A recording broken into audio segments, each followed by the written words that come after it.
Salam dəyərli müəllimlər, xoş gördük hər birinizi. MİQ imtahanına hazırlaşan ibtidai sinif müəllimləri üçün model sınaq 3 MİQ 2026. Müəllimləri sualların izahına keçməmişdən öncə hər model sınağın başlanğıcında olduğu kimi bu sınaqda da model sınaqlarımızın məqsədi haqqında 1-2 dəqiqə sizə məlumat vermək istəyirəm. Bizim kanalımızda kifayət qədər dərslərimiz, izahlarımız, əlavə sual izahları var.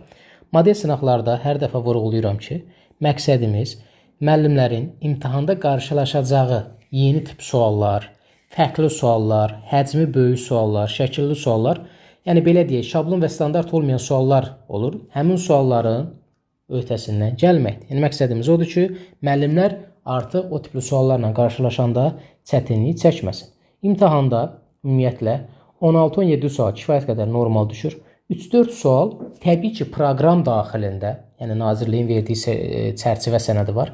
O çərçivə sənədində, amma biraz daha geniş, fərqli qoyuluşda, hər imtahanda da bunu görə bilərsiniz. Yəni, imtahanda iştirak edən müəllimlər etiraf eləyək və ya paylaşdığımız sualları görən müəllimlər etiraf eləsin ki, hər dəfə sizi yeni tipli sual qarşılayır. Bu müxtəlif məsələ növlərində ola bilər, faizdə ola bilər, yaşda ola bilər, sürətdə ola bilər və s. Təbii ki, sən o mövzu ilə bağlı təməl bilgiləri bilməklə yanaşı ən fərqli sualları da işləməlisən ki, imtahanda bir problemin qalmasın. Model sınaqlarımızda məqsədimiz bax sırf bundan ibarətdir. İndi keçək suallarımızın izahına. Ətraflı hər bir sualı sizlər üçün izah edəcəm. Birinci sualımız A, B və BA 2 rəqəmli natural ədədlərdir. Verilən bərabərliyə əsasən aşağıdakılardan hansılar doğrudur? Və hər bir sualı, yəni ilk dəfə görəcəyiniz tiplərdir. Əksəriyyəti şablon və standart suallardan çalışmışıq.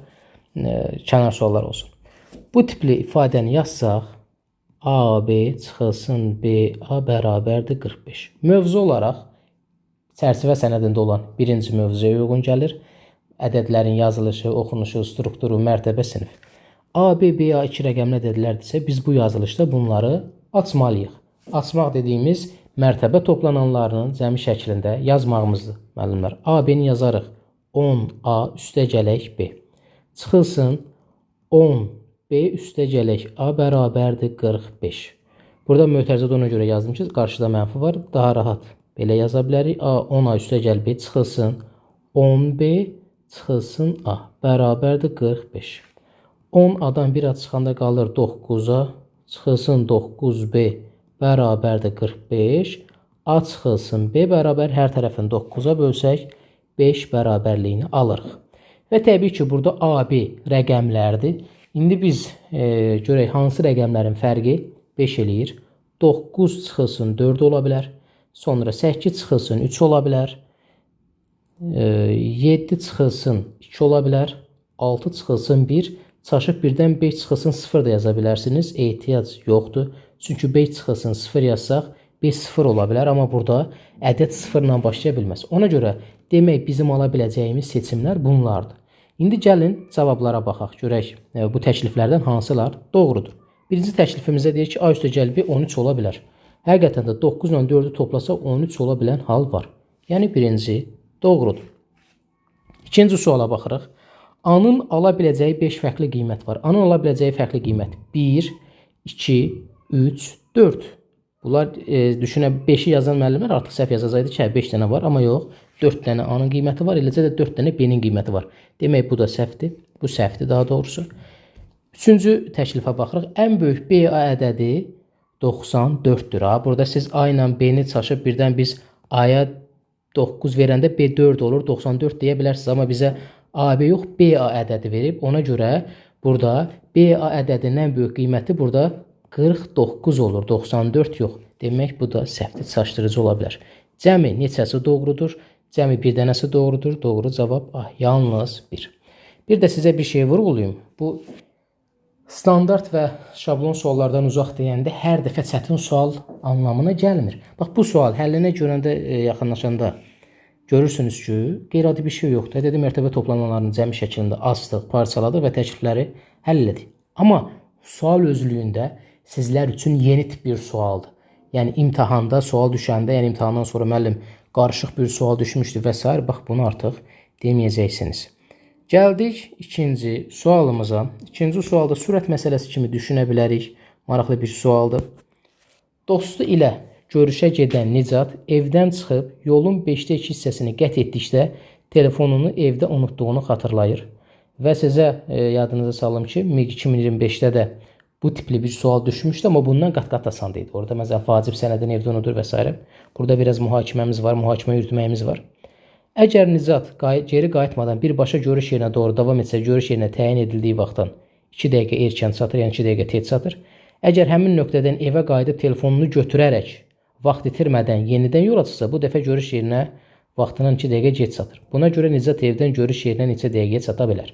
Və bu mötərizədə verdiyim sabit sürətlə hərəkət etmişdir. O deməkdir ki, Nicat geri qaydanda da, yoluna davam eləyəndə də sürətini dəyişmir. Gəlin bunu analiz eləməyə çalışaq. Demək, bu bizim evimizdir. Ev. Tutaq ki, evdən hər hansı bir görüş yeri. Burada yazıram ki, görüş yeri. Görüş yeri. Demək, müəllimlər, bunu müxtəlif yollarla həll eləmək olar. Daha uzun, uzadı, qarışıq və demək olar ki, hələn başa düşməkdə çətinlik çəkərsiniz. Amma sizlər üçün rahatlaşdıracağım. 5də 2 hissəsi deyir. Demək, bu kəsrin məxrəcinə əsasən biz yolumuzu götürəcəyik 5 kilometr. Müəllim, mən 5-ə bölünən başqa bir ədəd götürdüm. 15 götürdüm, 20 götürdüm. Heç bir problem yoxdur. Yenə də cavab doğru alınacaq. Yolu götürdük 5 kilometr. İndi 5də 2 hissəsini qət etdikdə, demək, yolun 5də 2 hissəsini qət etmək, yolun 2 kilometr məsafəsini qət eləməkdir. Onda qalan da bu hissədir 3 kilometr. Görün necə rahat. Burada tutaq ki, unutduğunu xatırlayır. Yəni, burada yadına düşür, telefon evdə qoyub. Əgər Nicat geri qayıtmadan birbaşa görüş yerinə doğru davam etsə, hərəkət eləsə, görüş yerinə vaxtından 2 dəqiqə erkən çatar. Görüş yerinə çatma vaxtını da mən T dəqiqə götürürüm. X də götürə bilərsən, amma zaman adətən T ilə işarə olunduğundan T götürək. Və əgər Nicat yoluna davam eləsə, yəni geriyə qayıtmır, yoluna davam eləyəndə 5 kilometr yol gedəcək. Bu 5 kilometr yolu hansı zaman kəsiyində gedəcək? 5 kilometr yolu gedir, 5 kilometr yolu gedir T minus 2 dəqiqədə. Bunu niyə belə yazdıq? İzah edirəm. 5 kilometr yol gedir. Görüş yeri T idi. Amma 2 dəqiqə tez çatır. Məsələn, tutaq ki, görüş yerinə 18:00-da çatırsa, 2 dəqiqə tez nə deməkdir? 17:58. Ona görə görüş yerindən 2 dəqiqə çıxdım. Tamam. Keçir indi növbəti kulminasiya hissəsinə. Əgər Nicat həmin nöqtədən, yəni bu nöqtədən evə qayıtdı evə, telefonu götürərək vaxt itirmədən yenidən yola çıxsa, demək bir də geriyə qayıtdı. Onda burada bu nə qədər gedəcək? 2 burada gəlmişdi, 2 geriyə qayıtdı, 2 təzədən geriyə qayıtdı. 3 dəfə 2, 6, 3 də burada 9 kilometr. Bax, diqqət edəcəyimiz məqam budur. Bunu hardan anladınız? Baxın, 2 kilometr gəldi. Bunu burada qıraqda göstərirəm sənə. Telefonu unutduğunu burada xatırlayır. Geriyə qayıtdı, 2 kilometr. Təzədən telefonu götürdü, təzədən bura qayıtdı. Nə qədər? 2 kilometr. 6 kilometr elədi, 3 kilometr də burada var idi. 6, 3, 9. Demək onda 9 kilometrdə gedəcək nə qədər? Təyin olunan vaxtdan 2 dəqiqə gec. Demək, T üstəgələk 2 dəqiqə. Bunu bu formada tənasüb kimi də çarpaz formada vurub həll eləmək olar və ya biz burada sabit sürətlə sözünü vermişiksə, onda belə çıxır ki, bu məsafənin bu zamana bölünəndə aldığı sürət bərabərdir. Bu 9 kilometrin bu zaman kəsiyinə aldığımız sürətə bərabərdir. Bunu niyə belə yazdıq? Cavab. Bu nədir bizim üçün? S. Bu nədir bizim üçün? Zaman T. V nəyə bərabərdir düsturumuzda? S bölünsün T. Və görürsünüz, düstur hamı əzbər bilir. Amma düsturun təyinatını bilmək məsələ həllərində önəmlidir. Və buradan bərabərlik yazandan sonra çarpaz formada vurub həll edə bilərik. 5-i vursaq bura, 5 vurulsun, T üstəgələk 2. 9 vurulsun, T çıxılsın 2. Bu eləyər 5T üstəgələk 10 bərabərdir. 9T çıxılsın 18. Sağa sola keçirsək, 4T bərabər 28, T də bərabər 7. Tez qaçıb 7-ni götürmürsünüz. Bizə deyir ki, buna görə Nicat evdən görüş yerinə neçə dəqiqəyə çata bilər? Yəni, geri qayıtmadın. Normal şəkildə telefonu unutduğunu xatırlayır, amma qayıtmır geriyə. O zaman biz cavab 7 götürmürdük. Normal, yəni görüş yerinə geri qayıtmayıb birbaşa görüş yerinə doğru davam etsəydi sabit sürətlə, hansı zaman kəsiyində gedəcəkdi? T çıxılsın 2. T-ni 7 tapmışdıq. 7-dən də 2-ni çıxanda bərabərdir 5 dəqiqə. Doğru cavab. A variantı mükəmməl bir sual idi. Bunu x-lə də 2 dənə dəyişən də daxil edib həll eləmək olar. Amma o bizim işimizi daha da çətinləşdirər. Burada məsələ bizim üçün tam aydınlaşır. Yaxşı müəllimlər. Növbəti sualımız mühakimə ilə bağlı maraqlı bir sualdır. 3-ü 24-dən az olmamaqla 5 fərqli 2 rəqəmli natural ədədin cəmi 116-dır. Bu ədədlərdən ən böyüyü ən çox neçə ola bilər? Neçə dənə ədəddən söhbət gedir? 5 dənə. 1, 2, 3, 4, 5. Cəm bərabərdir 116. Bizə deyir ki, bu ədədlərin ən böyüyü ən çox neçə ola bilər? Ən böyüyü ən çox x. Biz bilirik ki, mühakimə məsələlərində məndən ən böyüyü ən çox neçə ola bilər soruşulanda uyğun şərtlər daxilində bu ən çoxdursa, digərləri ən kiçik olmalıdır. O zaman digərlərini ən kiçik götürəcəm. Ən kiçik neçə götürə bilərəm? Amma burada da mənə başqa bir şərt verib. Siz burada gözünüzü yumub 10, 11, 12, 13 götürsəz, burada bunun demək olar ki, çoxu 24-dən az olacaq. Amma burada bizə deyir 3-ü 24-dən az olmamaqla. 24-dən az olmamaqla deyəndə biz digər onda nə götürə bilərik? 24 götürə bilərik. Ən az. Sonra götürə bilərik 25 üstə gələk. Bizə 3-ü deyir. Mənim tapdığım ədəd, yazıram bura, onsuz da 24-dən böyük olacaq. Və burada da 3-ü deyirsə, mən digər ikisini də 24-dən az olmamaqla götürürəm, şərtim ödənir. Digərlərini də 10 üstə gələk, 11 üstə gələk x. Müəllim, mən başa düşmədim. Mühakimə adından məlum olduğu kimi elə bir bölmədir ki, bu əzbər yox, mahiyyətini dərk eləmək lazımdır. Kanalda da bundan bağlı geniş dərslər var. Bir də təkrar edin. Bir də burada digər məsələ. Az olmamaqla sözü müəllimləri çaşdırır. Götürürlər 25-26. Diqqətli olun. Bizə demir ki, 24 ola bilməsin. Bizə deyir 24-dən az olmamaqla. Demək 24-ün özü ola bilər. 24-dən az olmamaqla sözü ilə 24-dən böyük sözü Azərbaycan dilində tamam bir-birindən fərqli məna ifadə edir. Biz 24-dən böyük desək, 24-ü götürə bilmərik. Amma 24-dən az olmamaqla deyirsə, 24-ü götürürük. Digərində 25 götürdük. İndi deyə bilərsiniz, müəllim, bəs digər ikisini niyə kiçik ki, 10-11 götürdünüz? 2 rəqəmli. Biz bunu ən çox tapmalıyıq axı, bunları ən kiçik götürək. Bəs onda yaxşı 24-25-i niyə ən kiçik götürmədik? Bəs burada bu şərt də var axı. Burada biz digərini 10, 11 yox, 10 götürə bilərdik, amma fərqli dediyinə görə. Bunları da toplasaq müəllimlər 70 eləyir. Üstə gələk x bərabərdir 116, x də bərabərdir 46. Demək bu şərt daxilində bizim yaza biləcəyimiz ədədlər 46-dır. Həqiqətən də 3-ü 24-dən az deyil. İkisi və eyni zamanda da şərtə uyğun ən kiçikdir. Ən çox biz 46-nı tapdıq. Doğru cavab Y variantı. Növbəti maraqlı həm dəsə sualıdır. Çox maraqlı bir sualdır. Aşağıdakı kvadrat şəkildə göstərildiyi kimi 9 müxtəlif düzbucaqlıya bölünmüşdür. Bu düzbucaqlının perimetrləri cəmi 180 cm-dir. Böyük kvadratın sahəsi neçə kvadrat santimetr olar? Yəqin ki, bunu bu formada görüb deyərsiniz elə 180-i 9-a bölək, 20 tapdınız, sonra nə edəcəksiniz? Birinci onu niyə elə bölürsünüz? Çünki burada bizə eyni düzbucaqlılar verilməyib. Tamam fərqli fiqur düzbucaqlarda hamısı bir-birindən müxtəlifdir. Şərtdə də bunu vermişik. Bunun həll qaydası necədir? Çox gözəl bir sualdır. Bu böyük kvadratın tərəfləri A. Qeyd elədik müəllimlər. Biz nə demişik? Perimetrlər bütün xətlərin cəmi deyil, yəni kənar ölçülərin cəmi deyil. Demək 4-amız burada var. Üstə gələk. Bundan işimiz bitmir. Baxın müəllimlər.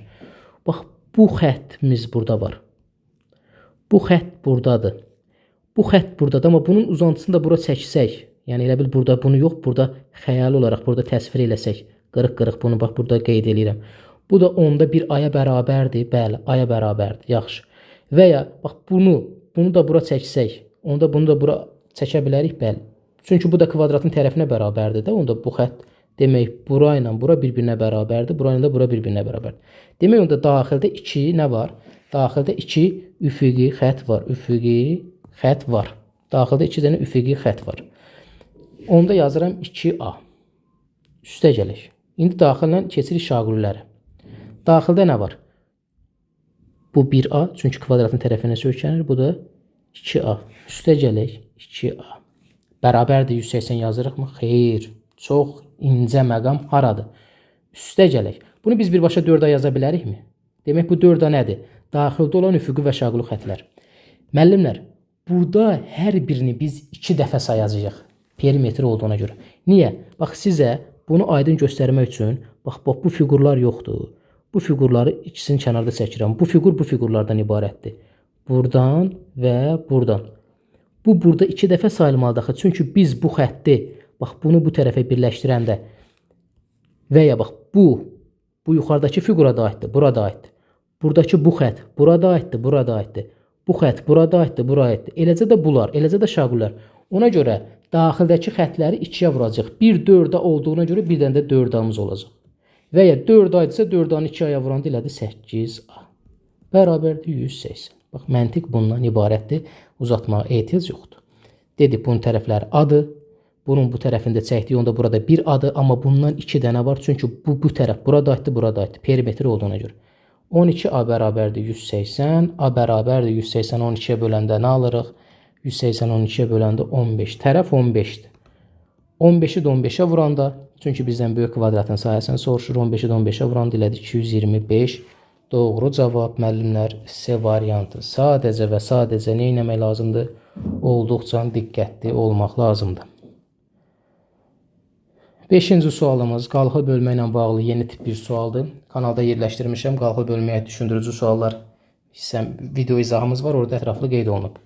Aşağıdakı bölmə əməlində bölən ilə natamam qismət yerlərini dəyişə bildiyinə görə. Demək, bu məsələndə özəyi bax buradır. Nə zaman bölünən, bölən və natamam qismət. Nə zaman bura ilə bura yerini dəyişə bilər? Biz bilirik ki, qalıq hər zaman böləndən kiçikdir. Natamam qismətdə bura gələndə bu belə olmalıdır da. A bölünsün, elə bil 17 çıxılsın. B bölünsün, B üstə gələk 4, burada da 7. Onda belə çıxır ki, qalıq natamam qismətdən kiçikdirsə, bölənlə natamam qismət yerini dəyişə bilər. Demək, onda bizim 2 dənə halımız var. Qalxı bölmə əməlində ən vacib cümlə hansıdır bilməli olduğumuz? Bölən hər zaman qalıqdan böyükdür və ya qalıq hər zaman böləndən kiçikdir. Bölənimiz burada B üstə gələk 4 böyükdür 7-dən. B böyükdür. Nədən? 3-dən. İndi burada da eyni məntiq. Yenə 17 çıxılsın. B böyükdür 7-dən, yəni qalıqdan. B bu bir tərəfə keçir, 7 də bu tərəfə keçir. Qalır 10 böyükdür B-dən. Bunu belə yaza bilərik. B böyükdür 3-dən, 10 kiçik. Bunu belə yaza bilərik də. B kiçikdir 10-dan. Başqa cür B 3-dən böyük 10-dan kiçik. Bunu 2 qat bərabərsizlik şəklində belə yaza bilərik. B böyükdür 3-dən, kiçikdir 10-dan. Və ya 3-dən böyük 10-dan kiçik ədədlər hansılardır? 3-dən böyük 10-dan kiçik olan ədədlərimiz hansılar olacaq? 4, 5, 6, 7, 8, 9. Bizdən də neçə fərqli qiymət ala bilər soruşur. Müəllimlər, burada cavablarda, variantlarda bu səhvlik düşüb. 6-dır, 7-dir, 8-dir, 9-dur, 10-dur. Yəni burada cavablar belədir. 1, 2, 3, 4, 5, 6. Neçə dənə var? A variantı 6 dənə həll var. Yəni bu PDF olaraq sizə göndəriləcək təqdirdə bir problem olmayacaq. Yəni 6 dənədir. Burada biz cavab variantları başqa ədədlər düşün. Yaxşı müəllimlər. Bunu da başa düşdünüz. Yəni bölən ilə natamam qismət yerini dəyişə bildiyinə görə demək burada qalıq həm böləndən kiçik olur, həm də natamam qismət. Yəni 2 dənə bərabərsizlik qurub bunu həll edirik. Növbəti vacib və gözəl suallarımızdan biri demək, həcmləri müxtəlif və tamamilə su ilə dolu olan A, B və C qablarının dibində suyu axıdan kranlar yerləşir. Bu kranların suyu axıtma sürətləri bir-birindən fərqlidir. Qabların tam boşalma müddətləri və həcmləri aşağıdakı cədvəldə göstərilmişdir. Burada bir problem yoxdur. Və bizə deyir ki, B və C qablarının kranları eyni anda açılır. 30 dəqiqə sonra C qabının kranı bağlanır. Eyni anda qabının kranı açılır. Burada yanıltmaz kimi ola bilər.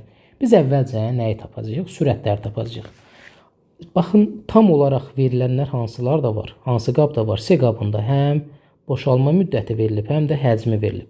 Onda biz 1 dəqiqədə neçə millilitr su boşalır onu tapa bilərik. 960-ı bölərik 120-yə bərabərdir. 8 dəqiqə bölünsün millilitr. Yəni 1 dəqiqədə 8 dəqiqə, daha doğrusu millilitr bölünsün dəqiqə. Millilitr bölünsün dəqiqə. Yəni 1 dəqiqədə 8 millilitr su boşaldır.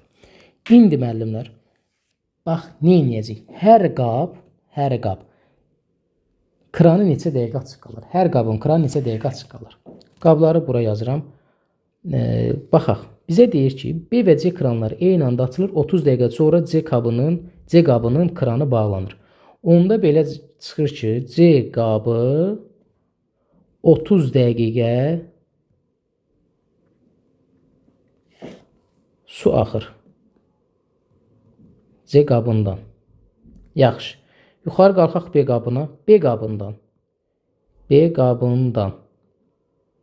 qabına baxaq. 30 dəqiqə sonra C qabı bağlanır. A qabının kranı açılır. A qabının kranı açıldıqdan 40 dəqiqə sonra, demək 30 dəqiqə buradan B qabı işləyirdi. B qabının kranı daha doğrusu.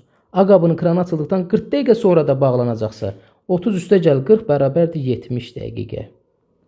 70 dəqiqə su axır. Gəldik A qabından.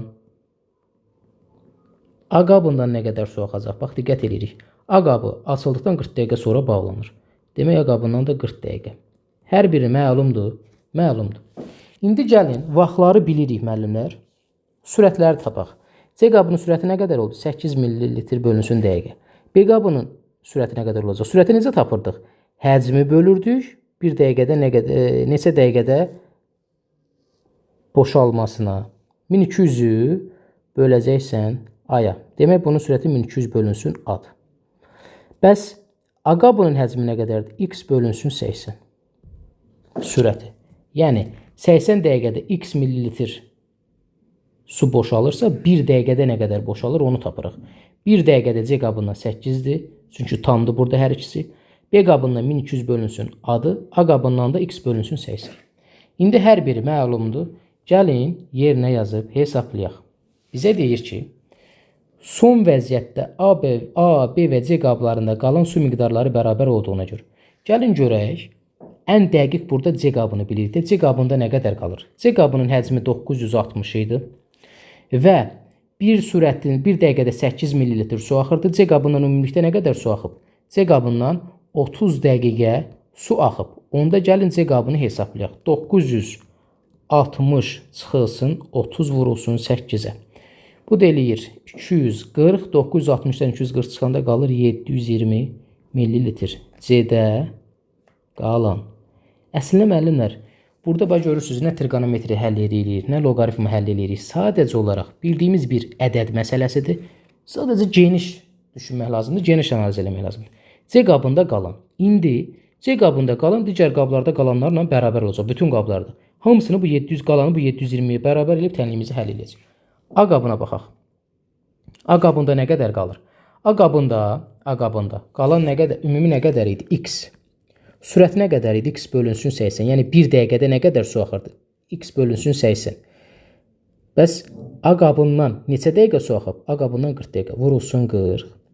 40 ilə 80 gedir, qalır 2. X çıxılsın 2-də 1x bərabərdir 2-də 1x. A-da qalan. Bura yazıram A-da qalan. İndi A-da qalan 2-də 1x-dir, C-də qalan 720. Hamısı bir-birinə bərabərdir. Bəli, 2-də 1x bərabərdir 720. Hər tərəfini 2-yə vuranda, x 2-yə vuranda 720-yə nə qədər eləyəcək? 1440. Demək, x-i tapdıq. İndi gəldik B qabına. B qabında nə qədər qalır? B qabının ümumi həcmi 1200 idi. Bir dəqiqədə nə qədər su axırdı? Bura yazdığımız 1200 bölünsün A. 1200 bölünsün A. Bəs B qabından neçə dəqiqə su axırdı? B qabından 70 dəqiqə. Vurulsun 70. Bu da bərabərdir. Bunu sadələşdirsək 1200 çıxılsın A-da 1200-də 70-ə vuranda 84.000. Demək, B qabında qalan budur. Bunu da bərabər eləyəcəyik C-yə. Çünki tam olan C-dir və ya 1440-a da bərabər eləmək olar. Hamısının onsuz da eynidir. İndi gəlin baxaq. Daha doğrusu buna 2-də 1x-i yerinə yazıb 720-yə də bərabər. Yenə də eyni şeydir. Bərabər eləyəcəksə 1200 çıxılsın 84.000 bölünsün A bərabərdir 720. Çünki C-də qalan 720 idi, axı hamısını 720-yə bərabər edirik. Buradan sadə tənlik kimi həll eləsək, 84.000 daha doğrusu bölünsün A bərabərdir 1200-dən 720-ni çıxanda nə qədər qalır? 480.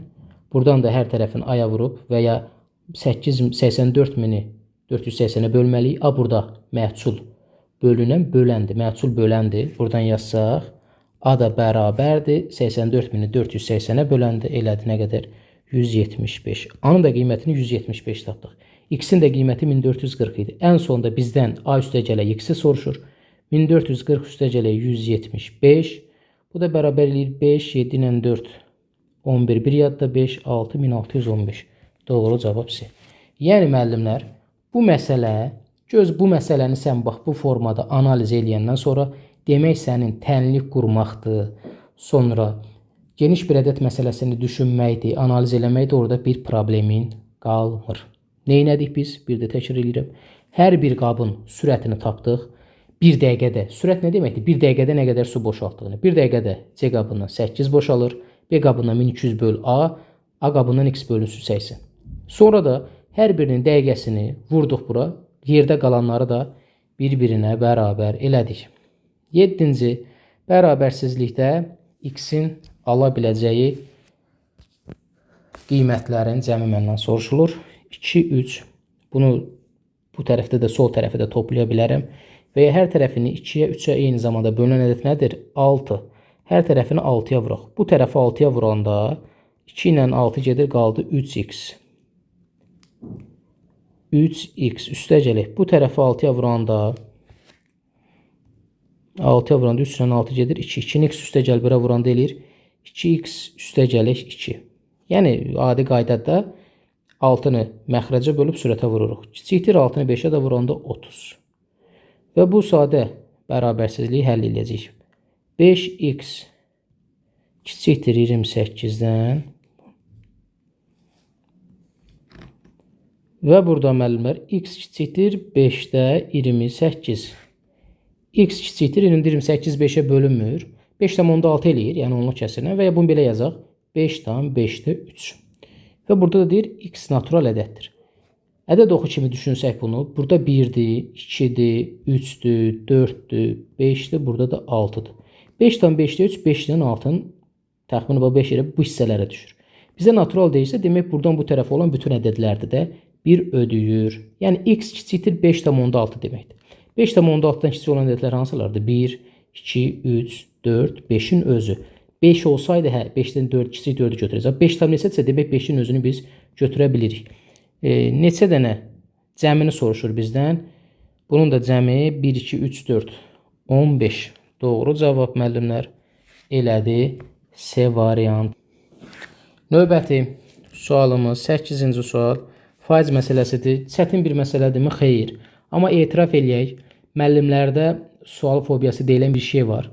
Bu, hər zaman sualı bilməməyindən yox, sualın quruluşundan, o sualın şəkli varsa, cədvalı varsa, bax onun qorxusundan bəzən müəllimlər suala yanaşı getmir. Təbii ki, bu da böyük bir problem yaranır, yaşandırır müəllimlərə və nəticə olaraq həmin sualı cavabsız qoyurlar ya da səhv yazırlar. Ona görə sualın quruluşundan qorxmaq lazım deyil. İllərdir mən müdavimlərə, tələbələrimizə bax bunu aşılayıram. Aşağıdakı bu daha sadə bir məsələdir. Sadəcə quruluşu fərqlidir, cədvəl üzərində ifadə olunub. Aşağıdakı cədvəldə Zəhranın 3 gündə həll etdiyi sualların bölgüsü verilmişdir. Gündə həll edilən sual sayı ədədinin birinci gün 160, ikinci gün 120, üçüncü gün. Zəhranın gündəlik həll etdiyi sual saylarında birinci gün 20% azalma, ikinci gün 20% artım, üçüncü gün isə 20% artım tətbiqləri, dəyişiklikləri tətbiq edildikdə, yəni adamın planında belə idi. Adam gündəlik rutini deyək, həmin o gündəlik həll elədiyi sual sayında dəyişiklik eləyir. Birinci gün azalma verir, ikinci gün artım verir, üçüncü gün artım verir. Bu dəyişikliklər tətbiq ediləndə 3 gün ərzində həll etdiyi ümumi sayı dəyişmir. Yəni əvvəl necə idisə indi də elə. İndi gəlin biz onda Zəhranın bu dəyişikliklər tətbiq olunmamışdan öncəki halına baxaq. Görək onda neçə sual həll eləyir. 160 üstəgələk 120 üstəgələk A. Bu da bərabərdir 280 üstəgələk A. İndi keçirik bu tətbiqlərin, daha doğrusu bu dəyişikliklərin tətbiq olunduğu hala. Birinci günə 20% azalma. 160-ın 20% azalması. Bax, gözəl bir sualdır. Faiz məsələsini bilmək, həm azalmanı, həm artımı, sonra bunu sualda tətbiq eləmək üçün gözəl bir sualdır, başa düşməyiniz üçün. Birinci gün 20% azalma. 160-ın 20% azaltmağı, 160-ın 20%-ni tapıb 160-dan çıxmaq deməkdir. Və ya elə birbaşa 160-ın 80%-ni tapmaq deməkdir. Bölünsün 100. Sıfırlar gedir. 16-nı 8-ə vuranda elədi nə qədər? 16-nı 8-ə vuranda 128. Buraya yazıram birinci gün. İkinci günə baxırıq. 120 və 20% artım. 20% artım nə deməkdir? 120-nin 20%-ni tapıb 120-nin üzərinə gələ bilərik. Və ya 20% artım elə 120%-ni tapmaq deməkdir. Bölünsün 100. Sıfırlar gedir. Bu da bərabərdir 144. Burada yazıram ikinci gün. Üçüncü gün nədir? Üçüncü gün adı və üçüncü günə 20% artım verir. Yenə də A-nın 120%-ni tapanda bu da bərabər eləcək yolluq kəsirini çevirsək 1,2A. Onda bu da üçüncü gündür. Dəyişikliklər tətbiq edildikdən sonraki vəziyyət necədir?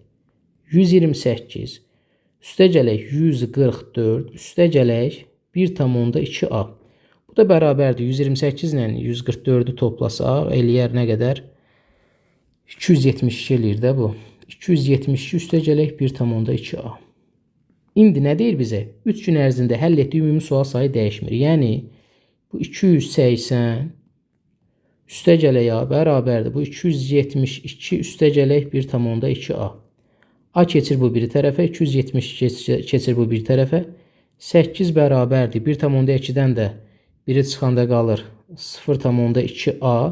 A da bərabərdir 8 bölünsün 0,2. A da bərabərdir 40-a. A-nı bərabərdir 40-da. Bizdən isə A-nın rəqəmləri cəmini soruşur. 40-ın da rəqəmləri cəmi 4 üstə gəl 0 bərabərdir 4. Doğru cavab B variantı. Növbəti kəsirlərin müqayisəsi ilə bağlı maraqlı bir sualdır. Biz kəsirləri müqayisə eləmək üçün demişik ki, müəllimlər ya bunu məxrəci bərabərləşdiririk, ya sürəti bərabərləşdiririk. Amma burada gördüyümüz zaman məxrəci sürəti bərabərləşdirmək bizim kifayət qədər vaxtımız alar. 73 ilə 47 sadə ədəddir. Bunları bərabərləşdirmək üçün bir-birinə vuraq, sonra onları tezdən 49-a vuraq. İşimiz çox çətinə gələr. Və burada bizim müqayisə üçün bir neçə sadə qaydamız var. O qaydalardan birini burada tətbiq eləmək olur. Biraz diqqətlə baxsaq suallara görərik ki, adətən bu məxrəcləri və sürətləri biraz uyğun olmayan ədədlər olanda, yəni böyük ədədlər olanda burada bir hiylə gizlənir. Baxın, sürət və məxrəcin arasındakı fərq nə qədərdir? 4. Burada 4, burada 4. Qaydanı yadımıza salırıq, dəyərli müəllimlər. Sürət və məxrəci arasındakı fərq eyni olan düzgün kəsirlərdə hansı idi? Məxrəci sürətindən böyük olan kəsirlər. Düzgün kəsirlərdə məxrəci böyük olan böyük, məxrəci kiçik olan kiçik olur. Hansı kəsirlərdə? Sürət və məxrəcin arasındakı fərq eyni olsun, burada görürük, və düzgün kəsir olsun. O zaman burada ən kiçik kəsirimiz olacaq, məxrəci 47 olan, yəni C kiçikdir A-dan, bu da kiçikdir B-dən. Belə bir cavab harada var? Belə bir cavab var D variantında. Növbəti suala baxırıq müəllimlər. Növbəti sualımız da müəllimlərin son imtahanlarda çətinlik çəkdiyi fəza fiqurlarla bağlıdır. Və biz standart fəza fiqurundan daha çox bu əvvəl kəsib çıxarmalarla bağlı suallarımız var digər sınavlarda. Bu da biraz fərqli görsənən bir sualdır. Amma bir prinsip olaraq çətin bir sual deyil. Aşağıdakı şəkildə tilləri 38, 33 və 16 sm olan kuboid formasında hazırlanmış bir beton gülqabı göstərilmişdir. Beton gülqabılar olur, bu parklarda olur, bağ yerlərində olur. Betondan olur, daş, içinə torpaq tökülür, güləklər. Yəni bunu vizual olaraq təsvir edə bildiniz hər halda. Bu gülqabının həm yan divarlarında, həm də alt hissəsindəki betonun qalınlığı 4 cm-dir. Buna görə gülqabının daxili həcmi neçə kub santimetrdir? Yəni bunun içinin həcmimizdən soruşur. Və burada da ölçülər göstərilir. Diqqət edəcəyik nəyə? Bu biraz xalça kəsim məsələlər var idi kənarlardan. Baxın, qalınlıq buradan bura qədərdir də müəllimlər. Bax, bunun bütövlüyü burada 38 göstərilib. Amma mən buradan 4 cm, buradan 4 cm kəsəndə onda uzunluğu necə taparam? 38 çıxılsın 2 vurulsun 4. Bərabər 30 cm. 8, 38-dən 8 çıxıldı 30. Uzunluq. Demək, mən bax, bunun bu içərisindəki qabı hesablayıram. İçərisindəki qabı da qoy burada kənarda çəkim. İçərisindəki qab dediyimiz boşluqdur da, içərisindəki boşluq. Belə düşünək ki, bu bunun içərisindəki boşluqdur. Yaxşı. İndi buradan bildik. Buradan 4, buradan 4. İndi gəlin n-ə baxaq. N-imiz buradan 4, buradan da 4. N 33'dür. Onda 33 çıxılsın 2 vurulsun 4. 8. 33'dən də 8'e çıxanda bura qalır 25 santimetr. Bura uzunluqdur. Bura da n'dir. Demək onda bax bu içərisindəkinin uzunluğu 30'dur. Yəni bura yazıram 30. Burada yazıram nə? 25. Əla. Qoy bunu burada kənarda çəkim rahat.